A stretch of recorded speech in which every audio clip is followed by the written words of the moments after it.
শিক্ষার্থীদের নতুন দল আসার আগেই বিএনপি ভয় পেয়েছে। বিএনপি সম্ভাব্য নতুন দলকে প্রতিপক্ষ বানিয়ে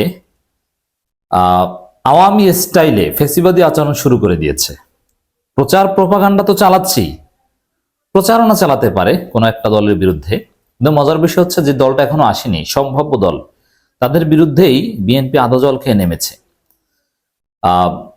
এবং সবচেয়ে ইন্টারেস্টিং বিষয়, তাদের উপর হামলা করছে, তাদের প্রোগ্রামকে বাধাগ্রস্ত করার চেষ্টা করছে, তাদেরকে সংগঠিত হতেই দিতে চাচ্ছে না। কতটা ভয় পেয়েছে বিএনপি বুঝতে পারছেন? এটা নাগরিক কমিটি এবং বৈষম্যবিরোধী ছাত্র আন্দোলনের যে সম্ভাব্য রাজনৈতিক দল, তাদের জন্য অসাধারণ সফলতা। এই মুহূর্তে বাংলাদেশের কথিত সবচেয়ে বড় দল বিএনপি তাদেরকে প্রচন্ড রকমের ভয় পায়। আর আওয়ামী লীগ তো তাদের সবচেয়ে ভয় পেয়েছে, এবং আওয়ামী লীগ ভয় পেয়ে বা আওয়ামী লীগকে বাধ্য করেছে ওরা পালাতে। এখন বিএনপিও ভয় পাচ্ছে। দর্শক, ভয় পেয়ে বিএনপি শিক্ষার্থীদের সম্ভাব্য দলের বিরুদ্ধে যা শুরু করেছে, যেসব প্রচারণা চালাচ্ছে, তার মধ্যে একটা অভিযোগ হচ্ছে এটা নাকি কিংস পার্টি। বিএনপির একজন স্থায়ী কমিটির সদস্য ডাক্তার এজেএম জাহিদ হোসেন বলেছেন যে সরকারের ছত্রছায়া থেকে, আনুকূল্য থেকে দল গঠন করা এটা ভালো নয়। খুবই ক্রিটিক্যাল অভিযোগ, এটা খণ্ডন করব। রুহুল কবির রিজভীর মতো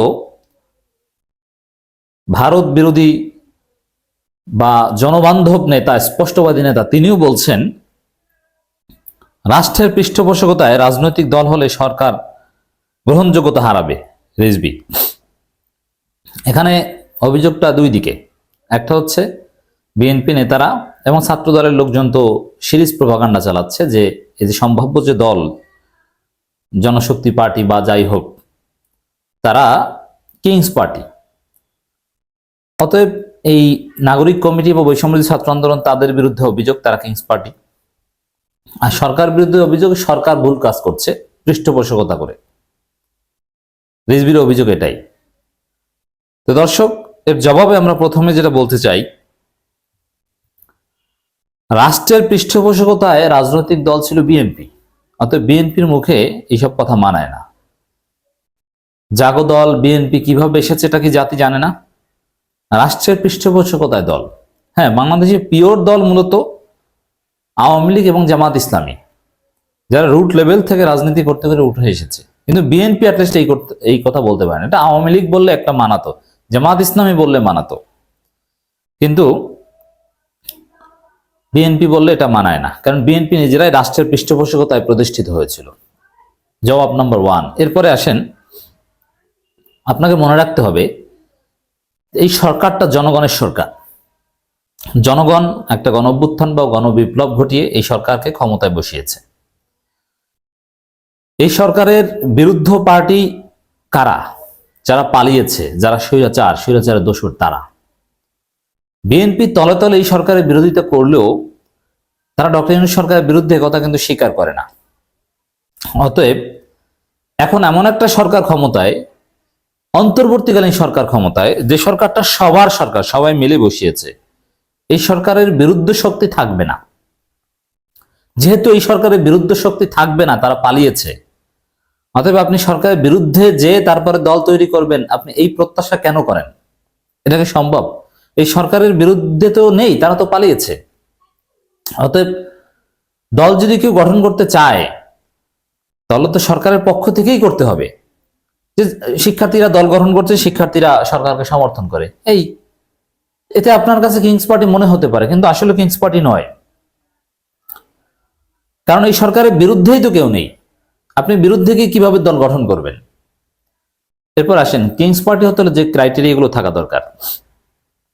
এই সরকার সরাসরি কোনো টাকা পয়সা দিয়েছে যে না তোমরা 100 কোটি টাকা নাও, দল গঠন করো?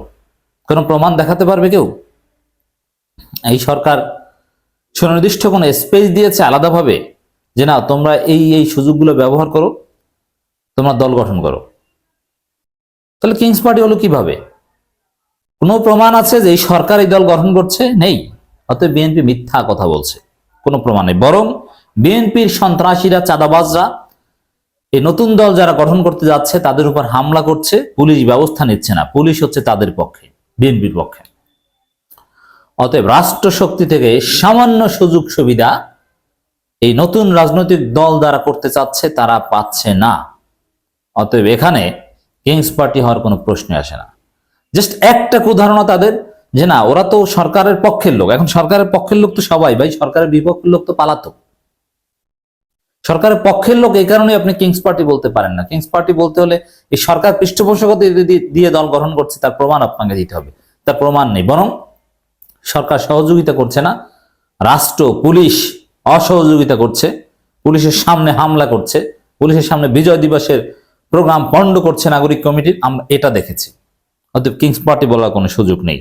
তাহলে বিএনপি এই প্রচারণাগুলো চালাচ্ছে ভয় থেকে, কারণ তারা জানে বিএনপির দিন হয়তো শেষ হয়ে আসছে, জনগণ শিক্ষার্থীদেরকে তরুণদেরকে গ্রহণ করতে যাচ্ছে, বৃদ্ধদের স্থান হয়তোবা বাংলাদেশের রাজনীতি আর আগের মতো হবে না। এ কারণে প্রপাগান্ডা চালাচ্ছে। রাষ্ট্রের পৃষ্ঠপোষকতা রাজনৈতিক দল হলে সরকারের গ্রহণযোগ্যতা নষ্ট হবে বলে মন্তব্য করেছেন বিএনপির জ্যেষ্ঠ যুগ্ম মহাসচিব রুহুল কবির রিজভী। না, এটা একেবারে ফালতু কথা। কারণ আমরা দেখতে পাচ্ছি সরকারের পক্ষের সবাই হলেও তারপরও সরকারের সাথে অনেক বিষয়ে এই নাগরিক কমিটি বৈষম্যবিরোধী ছাত্র আন্দোলনের বিরোধ। নাগরিক কমিটি বৈষম্যবিরোধী ছাত্র আন্দোলনের আলটিমেটাম দিয়েছে অনেক কিছু, যেটা সরকার বাস্তবায়ন করেনি। চুপ্পুকে সরাতে অনেক চেষ্টা করেছে, কিন্তু সরকার সরায়নি, বিএনপির কথা শুনেছে। সেকেন্ড রিপাবলিক ঘটনার জন্য ডিক্লেয়ারের জন্য চাপ প্রয়োগ করেছে, নতুন সংবিধানের জন্য, নির্বাচন ডিলে করার জন্য। সরকার কোনো কিছুই শুনছে না, সরকার তো বিএনপির কথা শুনছে, আমরা দেখতে পাচ্ছি। অতএব রাষ্ট্রের পৃষ্ঠপোষকতার দল এটা নির্লজ্জ মিথ্যাচার।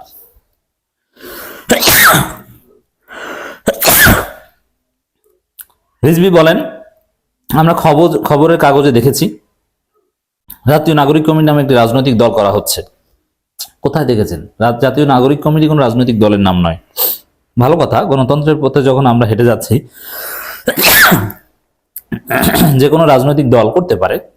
অন্তর্বর্তীকালীন সরকার বা যারা এটা করছেন, বৈষম্যবিরোধী ছাত্ররা যারা নেতৃত্ব দিয়েছে, তারা যদি দল করে খুবই ভালো কথা, কিন্তু এটা যেন আবার রাজকীয় দল না হয়।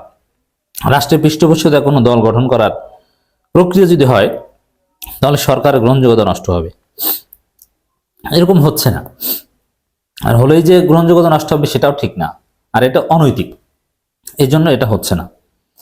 রিজভী আরো বলেন, আমরা একটি জিনিস দেখেছি, এই দলকে সুসংগঠিত করার জন্য ইতিমধ্যে যে কমিশনার কাউন্সিলরদের বাদ দেওয়া হয়েছে, তাদের সেখানে নেওয়ার কথা হচ্ছে।